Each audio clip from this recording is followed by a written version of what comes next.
Marie-Ève Piché, Oui. connue sous Maman Caféine. J'imagine que c'est ta marque principale, on peut l'appeler de même. Oui. C'est quoi la mission de Dans Maman de Caféine, Maman Caféine c'est at large? déculpabiliser les femmes et les mamans.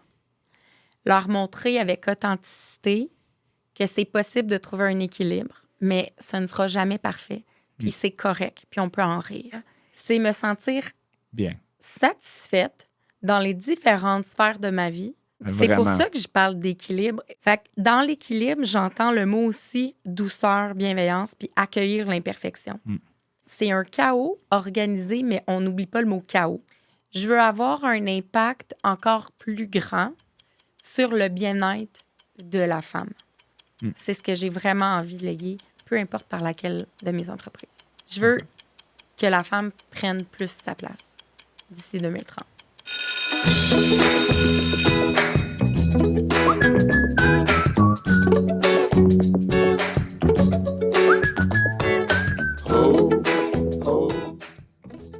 Bonjour tout le monde, merci de retour à la retenue. Vous voyez que je ris parce qu'à chaque fois que la petite toune elle joue, tout le monde danse ici, puis j'ai de la misère à pas rire quand on commence chaque émission.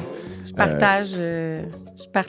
Tout le monde dansait. Marie-Ève Piché, Oui. connue sous Maman Caféine au niveau des médias sociaux. Yes.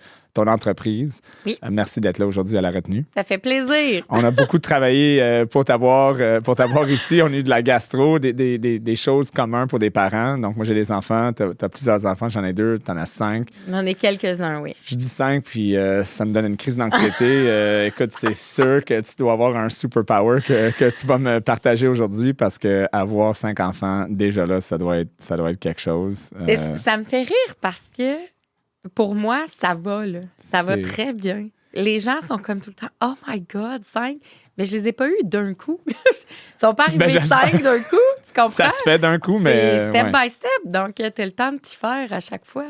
Moi, j'ai toujours, quand t'en as 2... Après... si tu tombes à 3, t'es all set, là. Tu donc, pourrais en avoir 4, 5, 6, ça va faire la même chose. T'as ton beat, là, dans le sens que t'es capable de faire ça. Ma soeur a 4 enfants, 4 gars. Puis, elle m'a dit un peu la même affaire. Les 2 premiers étaient plus challengeants, mais après ça, c'était comme... J'étais capable de faire de la gestion, c'est ça. Oh oui, t'as un chaos organisé qui est là, donc un de plus. Ouais. J'ai 4 garçons, une fille. 4 garçons, c'est ça. Comme ma soeur, là, ça roule. Ça déplace de l'air, Ça a de l'énergie. Mais en. Donc, vraiment, ils ont quel âge, à peu près? Ça va entre 11 ans et 20 mois. OK. Donc, au moins 11 ans, ça commence à être... tu peux dire, écoute, peux-tu pogner ta soeur, aide-moi? Mais à 11 ans, ta soeur, là, elle t'intéresse pas, elle te tape sur les nerfs. Oui, pre-teen, un peu, exact. Toi, tu le vois à 11 ans, là. Oui, les coupes de cheveux un peu plus, exactement. On commence à avoir une attitude. Non, maman, exactement. Fait que je touche au pré-ado, puis je touche au bébé qui entre à la garderie, qui arrive dans le Terrible 2. Ouais. J'ai une belle brochette intéressante. Une dualité assez quand même, assez intéressant. Non, mais le point, c'était merci d'être là, même avec tous tes enfants, la gestion de l'entreprise. Oui. Tu fais beaucoup de choses, donc on va parler un peu de tous tes volets. Oui. Je vais commencer avec la question probablement que tu as répondu 50 000 fois. Comment tu as commencé? Maman Caféine, j'imagine que c'est ta marque principale, on peut l'appeler de même. Oui. Les gens, t'es reconnu plus pour ça ou pour commencer, puis après ça, tu as branch out sur d'autres affaires, mettons. Là. Ben, exact. C'est des déclinaisons un peu de Maman Caféine, mais Maman Caféine Inc., je me suis incorporée il y a de ça 6 ans, 7 ans. Puis, c'était vraiment une plateforme média, donc publicité, collaboration, mais aussi bande d'essais, des articles, vlog, blog. Donc, il y a beaucoup, là, c'est large. C'est vraiment souvent, large. C'est pas juste comme des posts, là, parce que j'ai regardé, tu fais beaucoup de choses. Oui, je suis dans des envois de presse de la majorité des agences de PR au Québec, Canada, je te dirais. J'ai eu des partenariats aussi à l'étranger. Donc, c'est ça. Puis comme là, je viens de signer avec Apple, exemple. Fait que je touche à toutes sortes de brands, puis j'aime encourager Québécois aussi. Donc, je me rapproche aussi de ce qui est plus accessible. Donc, j'aime vraiment toucher à un peu de tout, mais mon public est tellement large.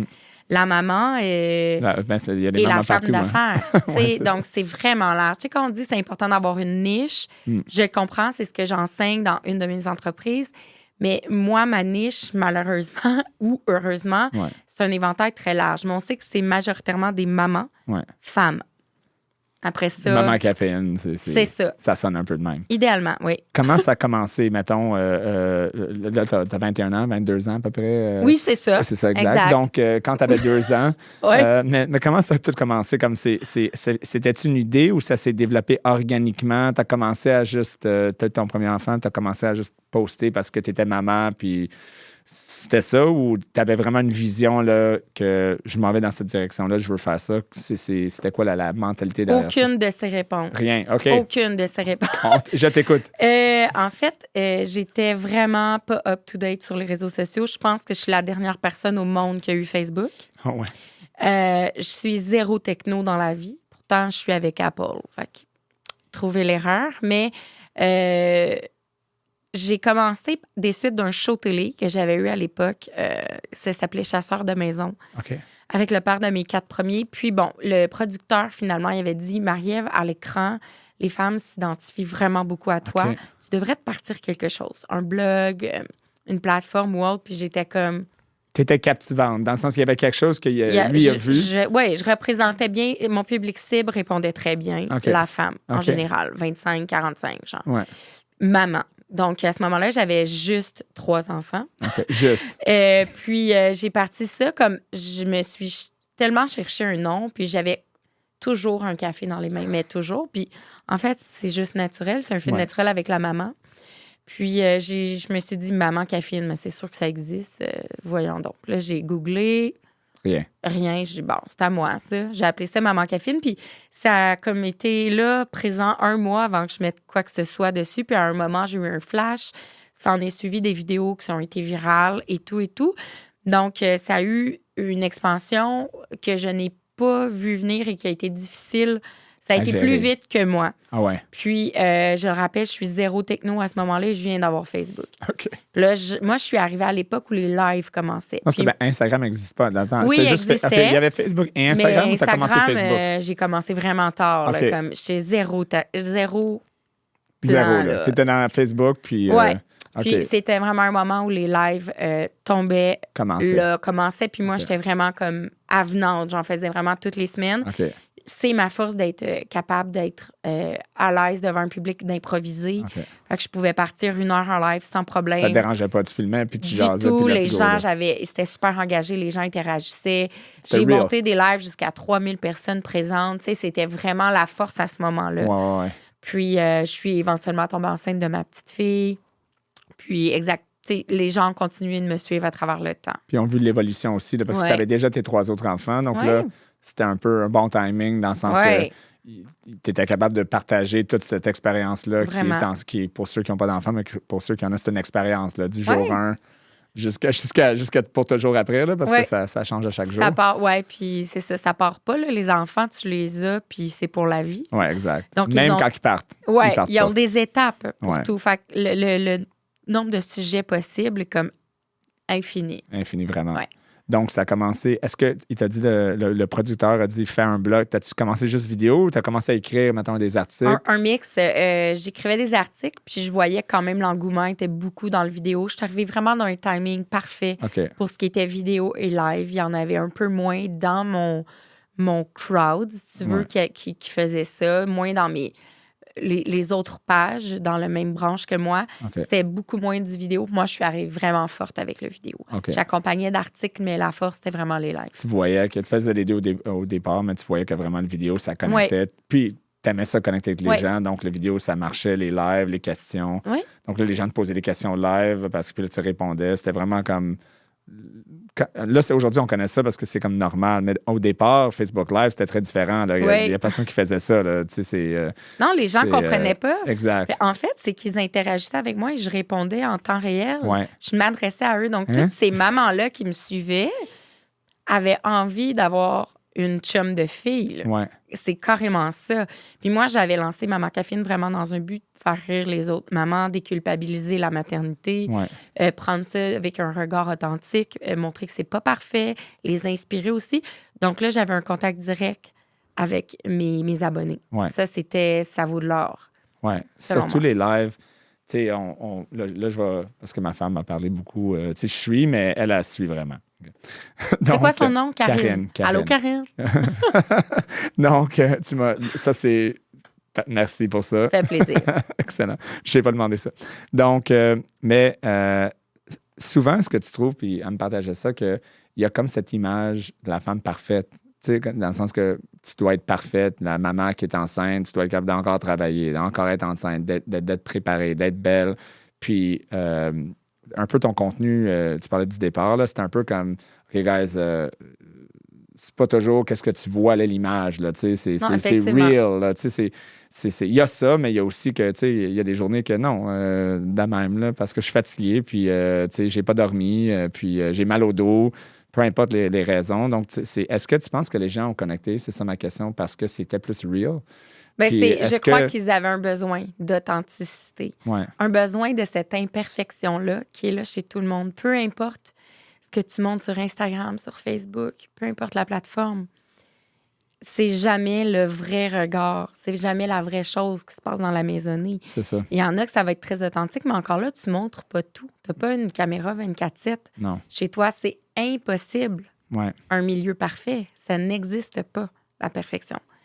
Donc, la maison toujours bien rangée, la femme qui s'entraîne, mange parfaitement, donne des mets parfaitement équilibrés à ses enfants qui ne crient jamais, qui sont habillés en beige de la tête aux pieds sans jamais se salir. Celle qui arrive. Couleurs neutres. Non, mais c'est impossible. Tu peux arriver à faire des choses, puis selon tes valeurs, ta capacité, ta patience, ton background, l'entourage que tu as. Ouais.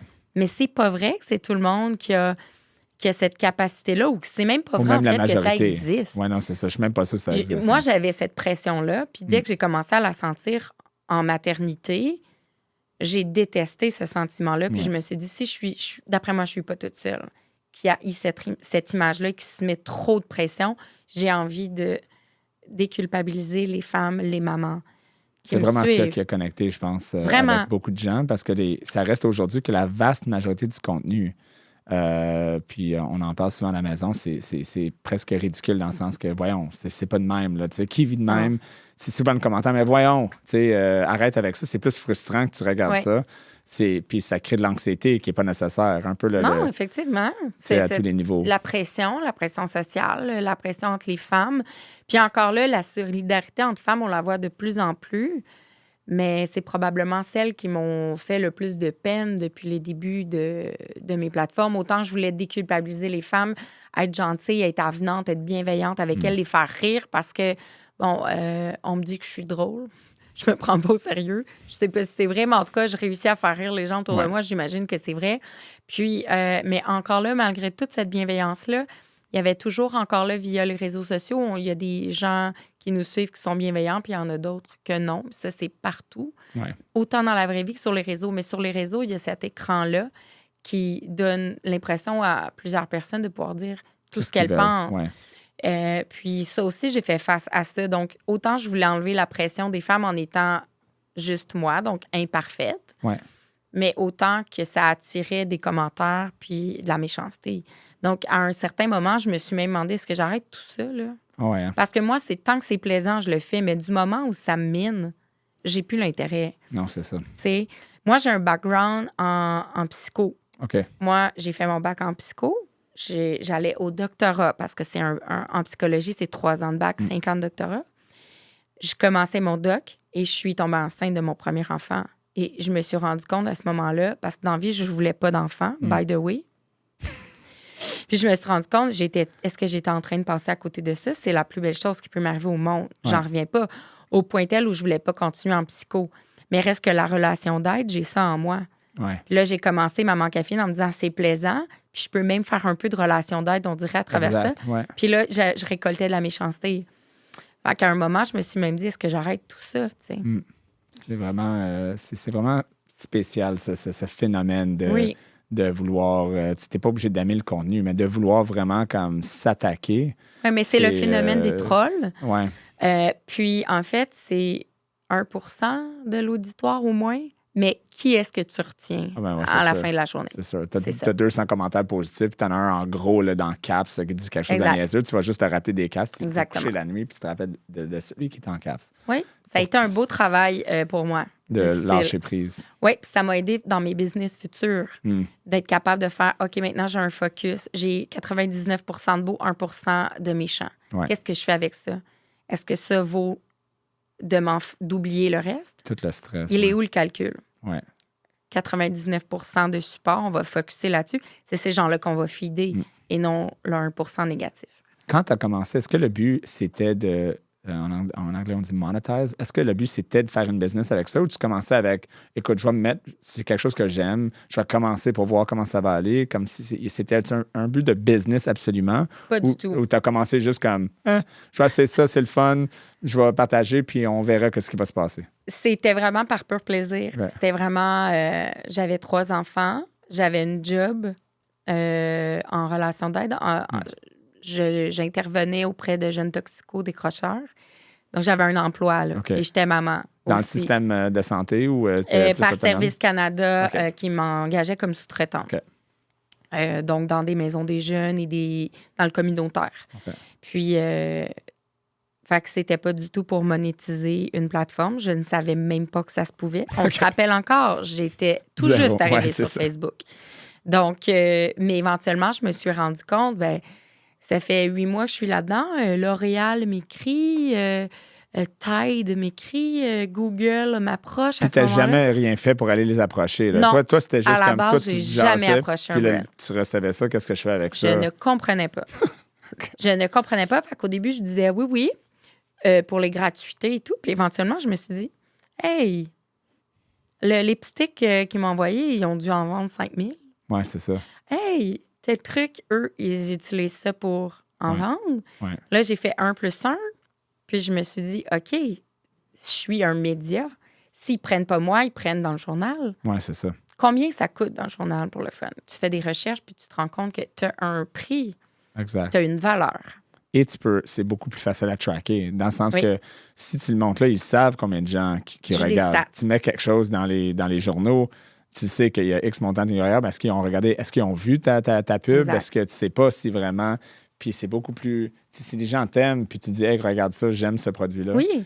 Ça peut être bon. Comment... Ça, c'est parce qu'il y a eu beaucoup de discussions autour de ça maintenant avec les médias sociaux, avec l'authenticité des produits. Regarde comment c'est incroyable, mais c'est parce que c'est-tu vraiment incroyable ou tu reçois un chèque de 50 000 pour dire que c'est incroyable? Oui. Toi, comment tu gères ça? Comment tu choisis, mettons, j'imagine qu'il y a beaucoup de gens qui te contactent, puis des fois, tu te dis, non, ce produit-là, merci, mais je l'ai essayé, puis j'avais mal à ma face pour 3 mois, là, donc... Mais en fait... Comment tu juges? Tu testes tout le temps ou... Oui. Premièrement, idéalement, tu connais le produit duquel tu parles. Oui, bien, idéalement. Ça va de soi. Ouais. Donc, je me suis rarement fait approcher par des compagnies que je n'aimais pas. OK. Quand c'est arrivé, j'ai tout simplement décliné. Parce que tu sais quoi? Mon regard, moi, dans la vie, parle trop. Je suis une fille transparente. Ça m'aurait carrément nui et on aurait vu que c'était... Clairement pas vrai, oui, c'est ça. C'est super bon. Et je me sentais même pas bien de faire ça. Au sens où c'est des femmes qui me suivent, elles sont dans la même réalité que moi, elles ont un budget, elles ont des enfants à faire vivre. Ouais. Est-ce que je vais aller les faire dépenser sur des cochonneries? C'est pas authentique. Non, exactement. Ouais, c'est ça. Puis je suis contente d'avoir tenu cette valeur-là importante pour moi de l'authenticité puis de la transparence. Je suis très contente. Parce que les fois où j'ai parlé d'un produit que j'aimais, mais que j'avais des red flags, je les disais quand même. OK. Puis je le disais à la compagnie, est-ce que tu vas être OK si je te dis mon avis sur ça, que j'adore, mais que ça, tu sais, ça, c'est moins venu me chercher. C'est intéressant, ça. Comment ils l'ont pris? Est-ce que... Il y en a qui ont dit non, on annule tout. Parfait. OK. Il y en a qui ont dit j'aime ça parce que j'aime l'angle dans lequel tu dis. C'est vrai que certaines clientes ça pourrait être un red flag pour celle-là. Ouais. Mais en général, ce que tu dis, c'est transparent, puis c'est bien pour notre entreprise. On adhère. On aime ça. Donc, c'est arrivé un petit nombre versus qui ont décroché, mais quand même, moi, j'étais à l'aise 100% avec mon choix.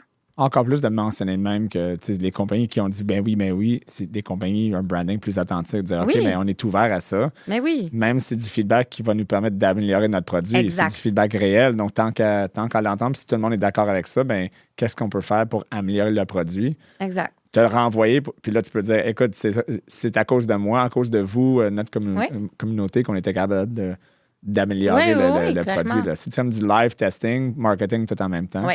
Donc, c'est quand même intéressant. Donc, tu as gardé ça parce qu'il y a beaucoup de...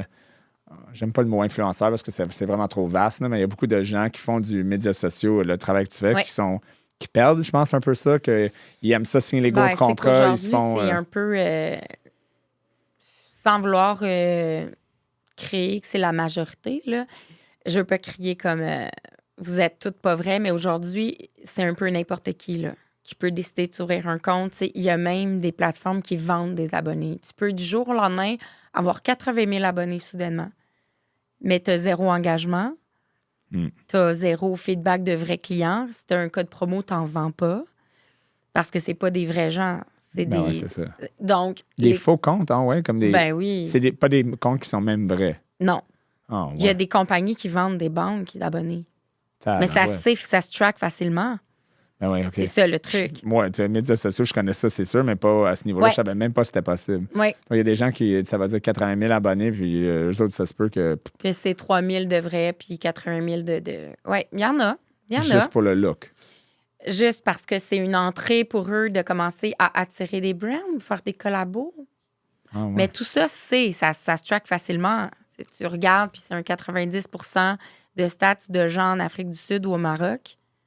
C'est weird. C'est weird. Tu es au Québec, tu parles en français, puis là, c'est... Mais tout ça pour dire que je trouve qu'aujourd'hui, il y a un gros bassin, soudainement, de gens qui font des réseaux sociaux, mais pas pour les vraies bonnes raisons. Ouais. Pour un but uniquement monétaire. Ils voient ça comme c'est de l'argent facile rapidement. Ouais. Mais quand tu l'as bâti, tu as bâti une communauté engagée, que tu as entretenue, tu répondais aux messages 24/7, parce que j'ai une clientèle européenne. Ouais. Ça rentre la nuit. Là. Je me lève le matin, là, tu veux pas voir mes messages inbox. Là. C'est à longueur de journée. Temps plein. Carrément temps plein. Puis tu dois interagir parce que c'est un peu c'est un peu le but. Là. Le but, c'est l'interaction. Puis moi, le problème, c'est pas un problème, mais c'en est un certain point, c'est que Maman Caféine, c'est pas un brand large. J'ai pas une équipe. Je représente pas comme Maman Caféine, c'est moi.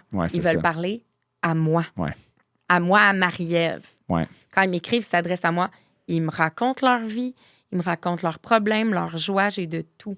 Puis j'aime donner un vrai feedback. Je suis une vraie humaine. Oui, c'est ça. Donc, c'est un engager ces gens-là puis être vrai avec eux, c'est un travail temps plein puis c'est un travail qui a une valeur. Comment tu gères la pression de ça? Parce qu'il y a quand même une pression parce que, tu sais, il y a des gens qui sont bien, il y a des gens qui vont prendre du feedback, mais il y a des gens qui sont pas bien juste en général, puis ils ont besoin de services professionnels. On s'entend que c'est sûr que tu as frappé ça. Oui. Comment que tu juges comme, écoute, qu'est-ce que je réponds ici? Dès que ça dépasse mon sentiment, je pense qu'on a ce sens-là en nous. Mais même... Tu as de l'éducation là-dedans aussi, là, ça t'aide. Hein? Parce que tu peux juger ça beaucoup plus. Okay, j'ai une banque de références. Je donne des numéros de téléphone, des adresses. On va parler à quelqu'un. Oui, puis c'est pas parce que je veux me débarrasser de la personne, c'est que ça dépasse. Tu sais, je veux dire, mon entreprise, elle est Inc., je suis un média et tout, mais je suis pas une psy. Ouais, c'est ça. Mais j'aime être cette écoute-là, au pire, avant la psy, en plus d'un psy. Ouais. Mais au-delà de ça, sinon, je vais aller finir mon doc, puis je vais charger je vais m'ouvrir une clinique. Ouais. Hein? Mais c'est pas ça. C'est pas ça que tu veux faire. C'est plus ça que je fais dans la vie. Exact. OK, c'est quand même incroyable que... C'est combien de messages que tu dois gérer, mettons, en moyenne? Parce que ça dépend. J'imagine, tu fais un live, puis ça commence... les notifs, admettons, là, outre les courriels, parce que ça, c'est un autre... Ça, c'est mon adjointe qui les gère. OK. Mais inbox, Instagram, Facebook, mettons, les deux concentrés, ça peut être... C'est toi qui gères encore 100%? Oui. 90, mettons, là. Oui. Okay. C'est entre 500 et 600 notifs inbox par jour, des petites journées normales. Puis si je pose de quoi qui interagit ou qui est un sondage ou des questions, ça peut monter à 1000. 1000 que tu vas essayer de répondre? Oui. Tu vas répondre à tout le monde? Oui, fait que c'est constamment. Puis je dois mettre une heure de fin et ça, c'est mon défi 2024. Oui, hein, je te disais comme arrête parce que c'est mon défi. Puis les gens vont continuer back and forth. Là. Tu peux être là-dessus jusqu'à 1h du matin. Oui. Comme stop, OK, il faut que je me couche. Là. Puis là, quand tu te réveilles, il faut que tu recommences. Oui, comme quand j'allaitais la nuit, là, c'est les moments où j'étais le plus vraiment assidue parce que je pouvais même répondre la nuit. Ben, c'est J'avais un chiffre de nuit. Oui, c'est sûr. Ma femme, elle va, parce que des fois, c'est long. Là, elle va se réveiller pour nourrir le petit. Puis si ça prend 1 heure, puis il est là, ben, des fois, 1 heure dans le noir, là, c'est long, 1 heure dans le noir. C'est long, longtemps. Donc, répondre des messages ou regarder des vidéos, probablement, elle pogne ses heures avec toi, probablement la nuit, là, honnêtement, parce que le jour, tu es plus occupé, mais la nuit, tu es comme... Tu sais, comme la porte est fermée, tu as celle coucher le petit. Ça doit être... Comme moi, j'ai j'ai pas vécu ça parce qu'elle nourrit, on fait pas le biberon. Parce que tu n'as pas des seins. Oui, exact. C'est ça. Ça arrive. Exact, ouais. donc, et on a choisi de faire ça de façon, naturelle, on va dire ça naturel, pas que on se comprend. Elle a décidé d'allaiter. Voilà, elle a décidé d'allaiter, that's it. Tu vois, quand je patine, là, non, mais c'est tout. Puis, tu sais, j'ai fait les 2 mois, tu sais, fait que stresse pas. On a fait un mix, nous. C'est ça. On est né dans les années 80, donc, tu sais, moi, c'était la bouteille, comme la plupart des gens, là, puis c'est correct, on n'est pas, tu sais, les jugements là-dessus, là, guys, on est tous corrects. Mais on ne peut plus rien dire, fait que fais attention. Faut plus, il y a un livre là-dessus, en plus, ça, c'est elle, je voudrais l'avoir ici, là, c'est Judith, j'ai oublié son nom, mais... ça m'intéresse. C'est, le nom du livre, c'est « On ne peut plus rien dire ». J'aime ça, ça parle un peu de ce phénomène-là, que, tu sais... bon, donc on est parti sur une tangente. Retournons.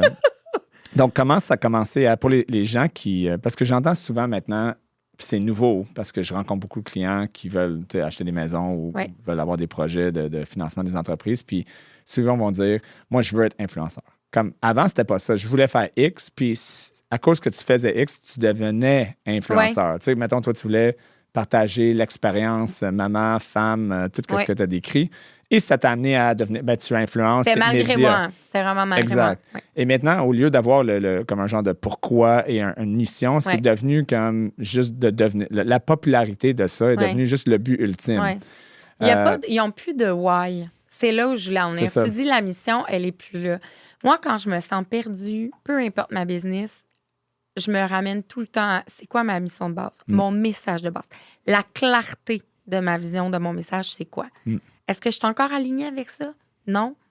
J'ai la réponse. On prend action. Ouais. Parce que des fois, on n'y pense plus puis on dérape un peu. On est comme, attends, je suis ailleurs. C'est quoi ma mission de l'entreprise? Je suis là pour faire quoi?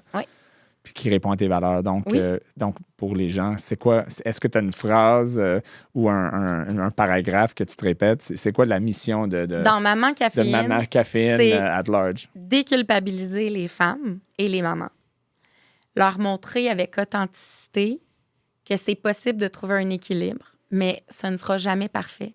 Puis c'est correct, puis on peut en rire. Ça, c'est ma mission de base. Les divertir, les déculpabiliser. That's it. Après ça, oui, je leur parle de mes coups de cœur, je leur parle. Puis le pourquoi ces produits-là est mon coup de cœur. Dans mon quotidien de maman ou de femme, moi, ça change quoi? Pourquoi ça améliore ou ça a un plus-value dans ma vie? Ouais. C'est comme ça que je vois le métier d'influenceur, donc d'influencer, être un média, une pub. Oui, mais pourquoi? Je ne vais pas parler de quelque chose qui se rapproche zéro de mon quotidien. Ça fait pas de sens. Non, c'est sûr. Ouais. Tu as parlé d'équilibre.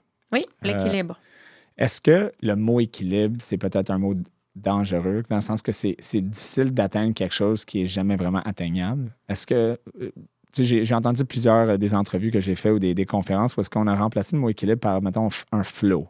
Flow, ça veut dire que ça marche, tu sais. Parce qu'un équilibre, ça dépend de la personne, mais équilibré, c'est comme tu essaies de mettre une boule, mettons, parfaitement alignée, puis ça tombe toujours à droite ou à gauche, tu sais. C'est toujours stressant. Alors que je suis équilibré. Est-ce que le mot équilibre, peut-être, est une pression elle-même? De dire, j'essaie de trouver mon équilibre, Mais ça dépend comment tu définis l'équilibre. Toi, tu me dis, c'est comme si tout est aligné. C'est ma définition, c'est sûr. C'est parfait. Ouais. Moi, l'équilibre, là, c'est me sentir bien satisfaite dans les différentes sphères de ma vie et pas sentir que je donne donc même moins à une place puis à l'autre. Je peux être une maman qui travaille, qui a différentes entreprises, qui est présente pour ses enfants, qui est une amoureuse puis qui prend soin d'elle. Mais comment je vais y arriver? Il faut se mettre des moments en couple, faire des moments one-on-one avec chacun de mes enfants de façon, dans le temps, organisée. Me prendre 1 heure par jour pour moi en faisant un Miracle Morning ou en prenant, dans mon horaire, me booker une case. Me donner des deadlines serrés avec des priorités, prioriser ce que j'ai à faire dans mes business, donner une journée par semaine à chacune de celles-ci pour combler le tout puis arriver à avoir tout fait. J'espère que tout le monde prend des notes, là, parce que tu m'entraîner chaque jour entre dans le Miracle Morning, donc dans du temps pour moi, puis j'arrive à un équilibre. Est-ce qu'il y a des moments où je suis une maman moins patiente? Of course.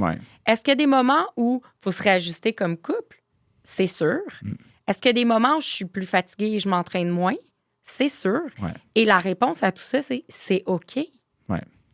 ta tentative d'avoir l'équilibre, c'est de te sentir bien et non tout le temps dans le vide, perdu dans un néant, dans une insatisfaction. Ouais. Pour moi, l'équilibre, c'est ne pas être dans l'insatisfaction. Point. Mais c'est pas obligé d'être parfait. Point, ça. Donc, pour toi, l'équilibre, c'est de ne pas être dans l'insatisfaction. Exact. Quand que tu sens que tu ne suis pas bien en ce moment, là, ou de c'est qu'il y a une sphère qui n'est pas assez, dans laquelle j'ai pas assez mis, il y a un panier dans lequel j'ai pas assez déposé. C'est d'accepter, puis ce message-là devrait frapper tous les êtres humains, là, pas juste les femmes. On est tellement rigide avec soi-même souvent, là, juste pour l'entraînement. Comme, mettons, je skip un entraînement parce que mon enfant était debout toute la nuit et puis on était réveillé, j'ai dormi 3 heures. Peut-être que c'est pas une bonne idée d'aller m'entraîner comme un malade. Là. Peut-être que c'est correct, dors 1 heure ou 2 le matin de plus au lieu de te réveiller, partir, conduire quelque part, t'entraîner, revenir, te laver. Puis c'est correct, là. Dire, je ne me pas entraîner, je me sens pas bien, je suis pas en forme maintenant. Les gens se critiquent rapidement. Oui, c'est pour ça que je parle d'équilibre. Et moi, j'adhère moins au flow.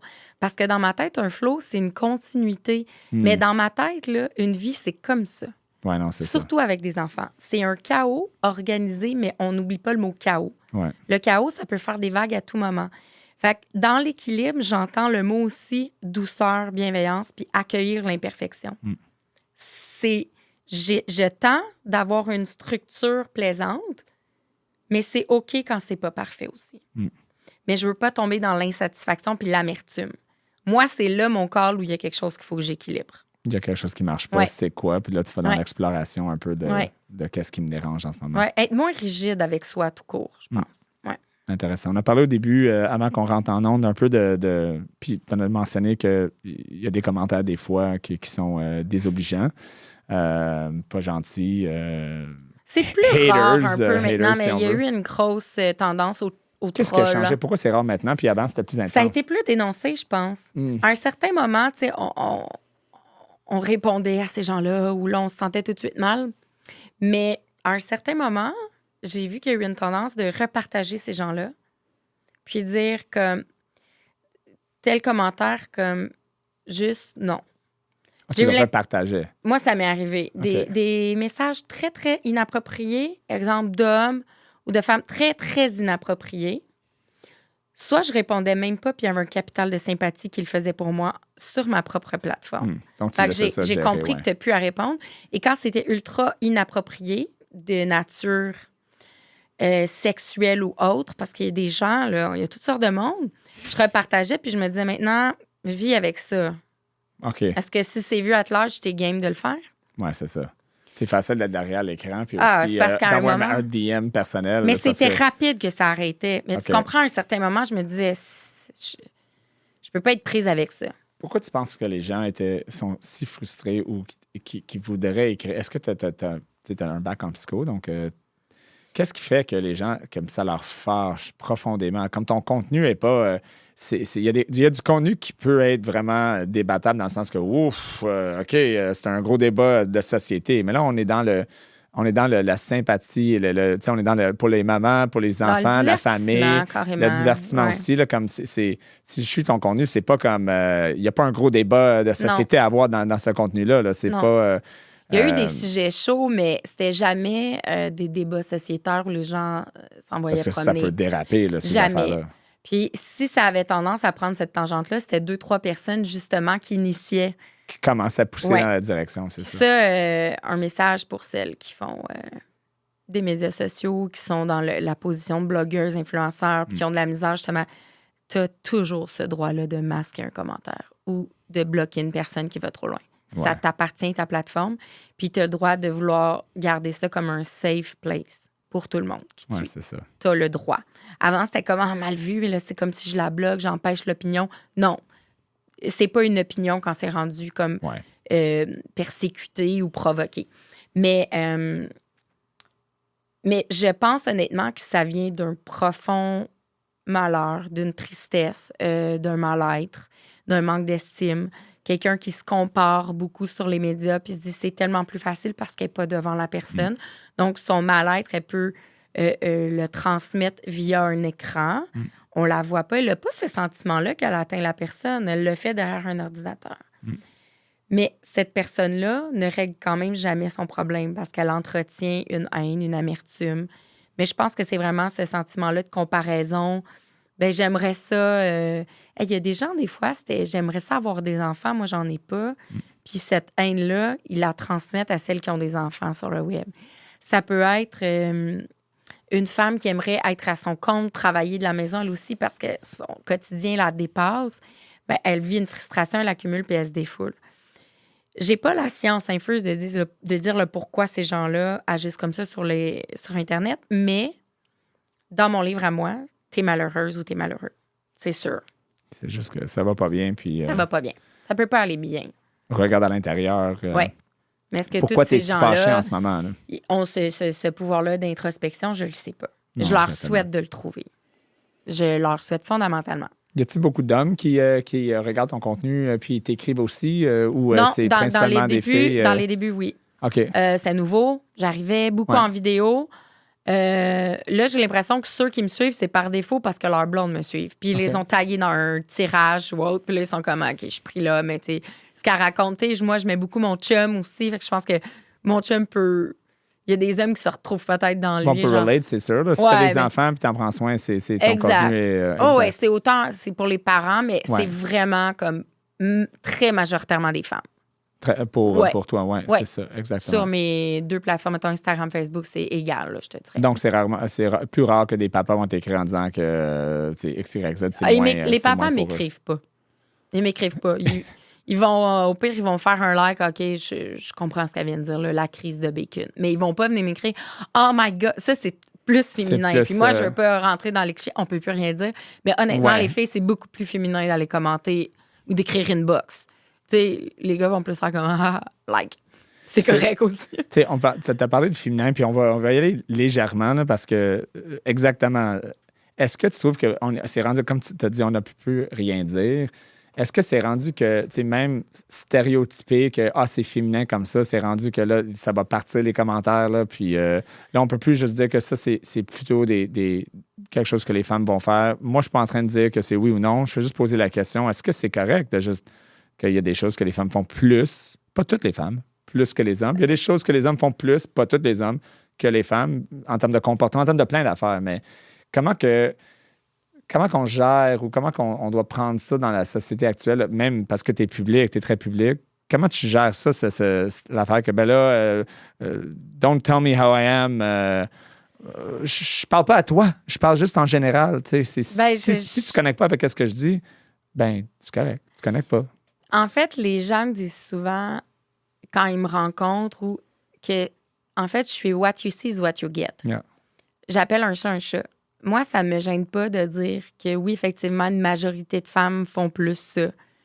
Oui, les hommes prennent de plus en plus de place comme papa, sont de plus en plus présents depuis plusieurs années, puis ça s'en va en montant, là. Puis c'est tant mieux. Mais c'est vrai qu'il y a encore des choses que des mamans vont plus faire que des papas. Remarque, moi, mon chum, s'il part avec mon bébé, parce qu'on a comme 2 maisons, une pour son travail, quand il part 5 jours avec, moi, je suis zéro stressée. Il fait tout. Il me remplace demain matin. Il peut avoir les 2 chapeaux. Mais reste que, il y a des choses que mon bébé vient chercher vers moi parce que je suis une maman. Puis ça, on peut pas empêcher ça d'être. Mais après ça, toujours marcher sur des œufs, c'est vrai que des fois, j'ai ce sentiment-là, mais j'essaie le moins possible de me rapprocher de ça parce que quand je dis quelque chose, je l'assume. Après que ça, je pense pas, parce que si tu censures tout le temps, donc tu trouves pas que tu te censures en disant que si je dis ça, là, c'est parce que c'est pas ça que je voulais dire. Est-ce que tu es toujours un peu inquiet par rapport à... Est-ce que ça t'inquiète versus le début quand tu as commencé? Oui, beaucoup plus aujourd'hui. Ou est-ce que tu étais juste comme... Puis là, c'est attends, si je dis ça, là, comment ça va être interprété? Là? Parce que là, tu as vraiment ramassé des followers, tu es un peu partout, il y a du branding, il y a des contrats. Rapidement, un commentaire qui est très innocent, juste qui est live, peut partir, puis là, le branding peut te rappeler, vous dire, écoute, on peut pas faire ça. Ça m'est pas arrivé du tout. Que ça débatte assez pour qu'un brand me rappelle. C'est une peur que tu as, même si même pas ta faute. Là, non, honnêtement, non. Les brands qui m'écrivent, premièrement, j'accepte ceux que je trouve que le message fait du sens puis est complètement aligné avec moi. Que je me dis, s'ils ont peur de ce qui peut arriver sur mes plateformes, ils m'écriraient pas. Ouais. Mais C'est vrai que je trouve qu'en 2024, on marche un peu plus sur les œufs puis on fait plus attention à comment on aborde quelque chose où il y a des trucs qu'on n'aborde juste pas parce qu'on se dit, je vais pas là. Ça me juste pas, ouais, ça me tente pas d'aller là. Parce c'est correct de pas prendre ma tribune pour toucher à des sujets que je sais qui sont super chauds. J'ai pas besoin de ça. Si j'ai des opinions à jaser, je vais en parler avec mon cercle d'amis, avec mon chum, peu importe. J'ai pas besoin d'adresser tout sur mes plateformes. C'est pas dans ma mission, c'est pas dans mon why. Exact. Point final. Ouais. Voilà. La question est simple. Est-ce que c'est dans mon why? Donc, non, pas nécessaire. Exact. Puis, on laisse partir ça. Ouais. C'est quoi la mission? Donc, là, on a parlé de Maman Caffeine. Donc, ça, c'est tout ce qui est médias sociaux, un peu tes postings, le branding, les ententes que tu as avec tes partenaires. Oui. Mais tu as aussi d'autres projets qui tombent à l'intérieur de la même compagnie. Tu as parlé tantôt que tu as un brand de c'est sacoche à main, je pense? Oui, j'ai un brand de sac voyage, sac à dos, sac à main avec en collabo avec Bugatti. OK. Donc, c'est en cuir vegan puis tout. Ça s'appelle Oli Compagnie. J'ai parti ça il y a environ 3 ans. Donc, il y a un beau succès. C'est là, ça existe. C'est magnifique. Cool. Je les adore. J'ai même mixé les noms des modèles de mes sacs, c'est les noms de mes enfants. C'est super cool. J'ai eu du fun à créer ça. Ça va chercher mon côté qui aime beaucoup la mode et tout, le côté pratique d'une maman. Je suis aussi conférencière. Je suis dans une agence d'artistes au Gagnon. Donc, elle me pousse beaucoup en conférence partout au Québec. Okay. J'en ai donné une à Paris en décembre. J'en ai donné une au Mexique en novembre. Puis j'en redonne en Jamaïque en 2024. C'est quoi t'as-tu un sujet ou j'ai 2 sujets majoritaires. Un, la violence faite aux femmes en général, toute forme de violence incluse. Verbale, physique. Tout. Et tout. Oui, les abus et tout. Ouais. Donc, il y a ça et comment être résiliente à travers ça. Donc, se relever aussi de ça. Et rendre l'importance de dénoncer et d'aller chercher l'aide. Donc, il y a ça. Et il y a la conciliation travail-famille, équilibre. Cette quête-là qu'on trouve infinie, peut-être qu'elle est infinie, mais on peut s'en approcher. Puis c'est ça que je veux. Puis j'en parle avec humour. Donc, c'est quelque chose de beaucoup plus léger, plus divertissant, mais qui est quand même... Pour les deux. Peut-être pas la première aussi. La première, on s'entend on est plus comme dans le human. Plus compliqué à livrer quand on parle de Puis encore là, je réussis à pousser des jokes, mais bon, c'est jamais de mauvais goût. Mais c'est ça. Des fois, ça fait du bien juste de rire dans une conférence, que ça soit pas comme... C'est important de mettre des... on fait ça en sandwich. Oui, exactement. Puis, il y a les conférences. J'ai fait de la télé, donc j'ai eu des shows à Canal Vie aussi. J'ai animé aussi un magazine à Canal Vie. Puis, je suis pour parler d'autres émissions télé. Donc, j'écris des shows. J'ai fait de la radio aussi à Boom, à Rythme. Je suis autrice, donc j'ai 4 livres à mon actif, puis un autre en cours. Donc C'est quoi les titres des livres pour les gens qui veulent... J'en ai 2 pour enfants. Donc, c'est comme une série. C'est Blanche et Léa Rose. Fait que c'est vraiment des petits livres qui parlent de la différence pour les enfants. Ouais. Puis, j'ai Maman Caffeine, guide de survie. Premier, il y a longtemps. Survivor's Guide. Oui, mais le plus à jour, c'est mon livre Brisé avec les éditions Pratico-Pratique. Okay. Donc, c'est plus un témoignage puis une quête de retrouver la résilience, en fait. Pour les gens qui veulent chercher Marie-Ève Piché, est-ce que tu mets Marie-Ève Piché, tu signes ça ou tu signes Maman Caffeine? Oui, c'est signé Marie-Ève Piché. Marie-Ève Piché, OK, c'est ça. Tu aurais pu mettre les deux. Oui, mais je pense que je le mentionne, mais c'était vraiment important pour moi aussi de montrer que je suis moi aussi en arrière de Maman Caffeine, il y a moi. Ouais. Il y a ça pour les projets, puis j'ai aussi une plateforme Maman en affaires, c'est vraiment où on prend des mamans qui sont en business. Il y a des femmes qui n'ont pas d'enfants, mais qui aimeraient en avoir ou qui sont belles mamans. Puis c'est comme tout dans un panier, mais vraiment, c'est de la formation en ligne. On a comme des centaines d'heures d'ateliers puis de formation. Tout ce qui est lié à la business, de comment t'incorporer ta comptabilité à comment faire des posts, comment faire TikTok, comment faire un Reel, visibilité, branding, perso, blabla. Puis on est 3 partenaires là-dedans, 3 femmes, 3 mamans. C'est qui tes Rosalie Dion et Patricia Filiatro sont avec moi là-dedans. Puis on fait quelques événements en présentiel, mais c'est surtout sur le web. Okay. C'est vraiment cool. Puis à travers ça, j'ai aussi Ton Essor, qui est moi toute seule avec Marie-Ève Piché. Donc vraiment un coaching privé pour la femme, pas nécessairement entrepreneur, la femme tout court. Donc, ça peut aller dans différentes directions. Oui, on est beaucoup dans la croissance personnelle. Dans l'écoute de soi puis tout. Ton bac, j'imagine, t'aide beaucoup, là, parce que vraiment.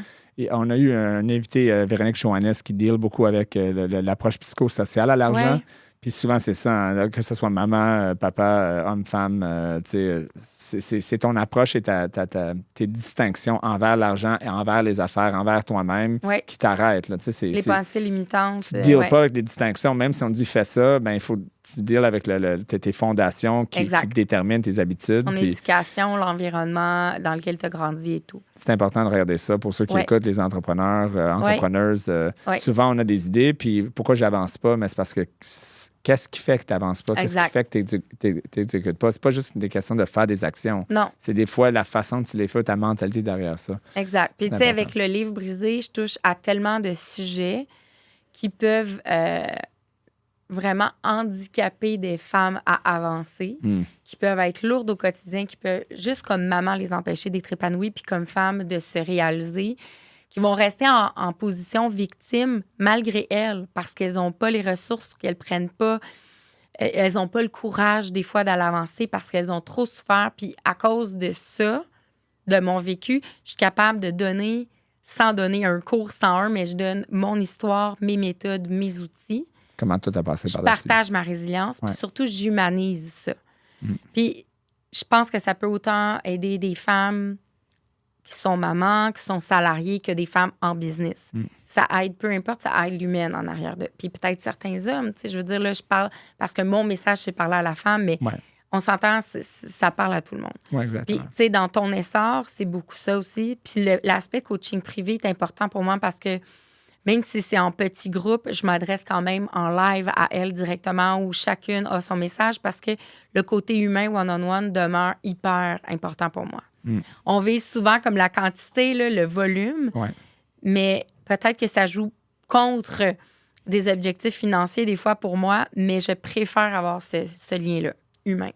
Au même titre où j'ai eu des opportunités de grossir avec mes sacs ou de grossir au niveau des fois des conférences ou de m'associer. Puis je sens que ça s'éloigne des fois du côté humain pour aller chercher du volume. Ça, des fois, ça reste dans mes valeurs, puis c'est un choix. Faut que tu le ramènes à ton why. C'est toujours se ramener à notre base, notre fondation. Hein? Oui.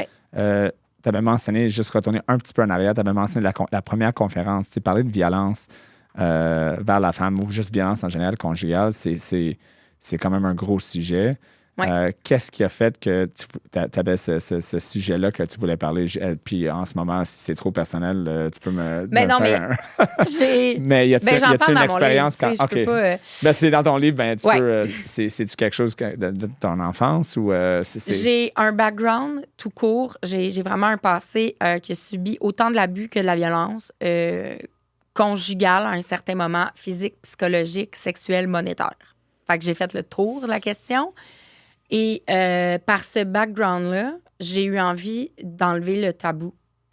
Parce que grandir dans le silence avec quelque chose que tu ne dénonces pas, quand tu ne parles pas, cette lourdeur-là peut durer une vie de temps et tu peux carrément passer à côté de ta vie. Un poids que tu tires. Oui.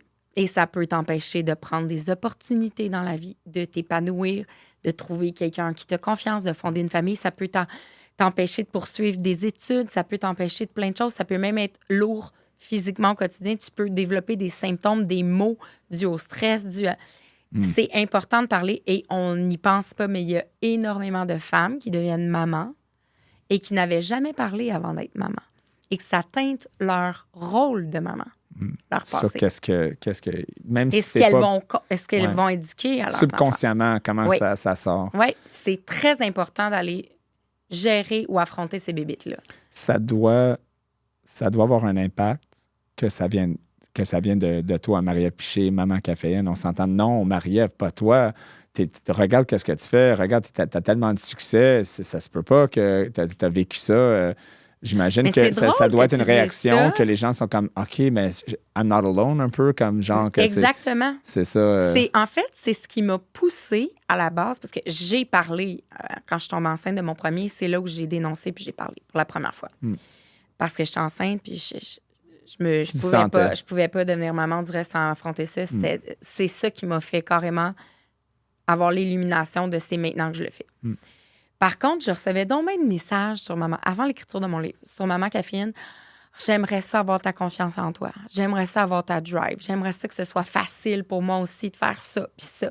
Mais j'ai un lourd passé. Puis là, je me rendais compte qu'en fait, les gens me connaissaient pas. Elles sont toutes amies avec moi dans leur salon quand elles m'écoutent en live. Elles me voient faire des jokes, elles me voient rire, elles me voient tout le temps comme des fois dépasser avec mon café, mais elles savent vraiment pas en arrière de tout ça, au-delà de ça. Puis si elles savaient mon passé, mais que j'ai quand même réussi à partir un blog, écrire des livres, faire des conférences, avoir une entreprise, peut-être qu'elles se diraient, exact, why not pourquoi me? pas moi? Ouais, c'est ça. Je suis pas toute seule, il y en a d'autres. Ah ouais, elle, ah ouais. Donc, le but, c'était vraiment d'inspirer puis être encore plus authentique avec les gens qui me suivaient. Je voulais leur faire ce cadeau-là de faire comme, je peux pas plus être vulnérable qu'en ce moment, je vous montre vraiment qui je suis. Je suis accessible, puis je suis une personne humaine. Maintenant, tu fais ce que tu veux avec ça, mais si tu veux dénoncer ou autre, il y en a d'autres qui l'ont fait. Comment tu te sentais quand tu l'as finalement, quand tu es sorti? J'imagine que c'est un travail, un progress. Là. C'est pas comme, OK, je l'ai sorti, je me sens mieux, mais non. Tout ce cheminement-là, aujourd'hui, comment tu te sens par rapport à ça? Le fait que tu es sorti avec ça, tu donnes des conférences là-dessus aussi, ça doit être un peu delivering, je sais pas, c'est le mot en anglais, ça doit être liberating. La guérison. Ouais. La guérison, c'était dans ma mission du livre, c'était vraiment éduquer les femmes, partager, les inciter à dénoncer. Et il y avait ma guérison là-dedans. C'était dans mon processus, c'était comme la dernière étape de ma guérison personnelle. J'avais besoin de faire cette étape-là. Ça a pris 3 ans d'écriture avec une rédactrice, Julie Terrien, que je remercie, que j'embrasse. Elle a tout vécu avec moi. Elle était à côté de moi, main dans la main, pendant tout le processus. Sans elle, ce livre-là n'existe pas. C'est pas compliqué. J'étais incapable d'écrire à la maison. Je devais toujours quitter mon domicile pour être capable de travailler sur le livre. C'était impossible pour moi de le faire dans mon lieu de vie quotidien. OK. Au quotidien. Puis, quand j'ai sorti le livre, ça a été comme ça faisait tellement longtemps que je travaillais dessus. Je savais que ça allait me faire du bien. Il n'y a pas eu de moment de temps entre la sortie puis le sentiment de guérison. Ça s'est fait. C'est un processus durant toute l'écriture là, qui faisait que C'était juste comme une libération quand il est sorti. Puis je me suis dit, maintenant, c'est dans les mains des gens. Mon message circule. C'est fait. J'ai accompli ça. C'est fait. L'univers va faire ce que l'univers va faire. Si j'en ai 2, j'ai fait ma job. Vraiment. Et le retour là-dessus, dans la réaction de tes followers, tes clientes, clients, comment quelques mots... Très beau feedback. Ah ouais? Très beau feedback. J'avais commencé des conférences quand même avant le livre. Donc, ça fait quand même longtemps que je donne des conférences. Mais je pense que les gens osaient plus maintenant adresser la chose parce que je l'avais écrite dans le livre. Donc, ils se sentaient à l'aise après de poser la question. Des fois, quand il y a un tabou, c'est ça l'affaire. On tourne autour d'un sujet, on ne va jamais vraiment en profondeur, fait qu'on n'adresse pas vraiment la chose. Puis c'est comme si on verbalise aux gens, on ne va pas là. T'sais, on va pas là. Genre, on va pas parler de ça en conférence. On ne demandera pas ça à ne pas vraiment parler. Fait qu'on va vraiment jamais mettre le doigt sur les gens qui sont dans la salle, qui nous écoutent. On va pas vraiment valider ce qu'ils ont vécu, parce qu'on tourne autour. Ouais. Quand on adresse la chose, on valide leur émotion, on valide leur vécu, on valide l'injustice qu'ils ont vécue. Puis à partir de là, ça libère. Oui. Là, tu peux reconstruire ou construire, créer quelque chose à partir de quelque chose qui est complet. Oui. Il faut nommer si on veut arriver à quelque chose. Oui, vraiment. Oui. 2024 pour Marie-Ève Piché, pour Maman Caféine, de 2024 à 2030. Qu'est-ce que tu voudrais accomplir si tu avais une chose à accomplir? Une réaction, un but, un impact que tu aimerais laisser sur le monde. Mettons, en 2030, Marie-Ève n'est plus avec nous. Qu'est-ce que tu aimerais? C'est déprimant ma question, mais dans le sens que qu'est-ce que tu aimerais un peu un legacy, là, qu'est-ce que tu aimerais laisser à tout le monde, au travail que tu as fait, puis t'accompagner tous les gens que tu as aidés? C'est quoi what's the legacy that you want to have? C'est ma question. Ben, clairement que je ne fais pas un autre bébé d'ici 2030. Ça, c'est sûr. Plus de bébé. Mais c'est pas ça que je vais léguer. Non, je veux avoir un impact encore plus grand sur le bien-être de la femme. Je veux donner cette place-là à la femme qui lui revient, pas nécessairement par rapport aux hommes, tombe pas là-dedans, qu'elle prenne sa place, qu'elle ait un plus grand impact elle-même, qu'elle décide d'habiter sa position de femme. C'est ce que j'ai vraiment envie de léguer, peu importe par laquelle de mes entreprises. Just I am. Je veux que la femme prenne plus sa place d'ici 2030. Qu'elle s'habite plus. Un but et une mission incroyable. C'est gros, ça se fait. Ça se fait. Tout se fait. Tout se fait. 5 enfants, ça se fait. Écoute, c'est incroyable ce que tu as fait jusqu'à date. J'ai hâte de suivre et voir ce qui va se passer par la suite. Je te remercie. Je sais qu'on a fait du aller-retour. Ça a été quelque chose. Oui, pour que tu nous visites. C'était super de te jaser pour 1 heure. Je sais que tu es très occupé. Tu dois avoir 600 messages déjà durant le temps que tu es là. Sûrement. Voilà. Mais je suis sûr que tu vas répondre à chaque personne et vraiment avoir un impact important dans leur vie. Merci d'avoir passé la retenue. Merci à toi. Merci. Merci d'avoir été avec nous pour cette retenue. Je vous invite à nous suivre sur YouTube, TikTok, Instagram et les principales plateformes de podcast, Spotify, Apple Podcast et Google Podcast. Commentez, likez et partagez la retenue, puisqu'il n'est jamais trop tard pour apprendre. Mon nom est Ryan Lahaye et je vous dis à la prochaine retenue.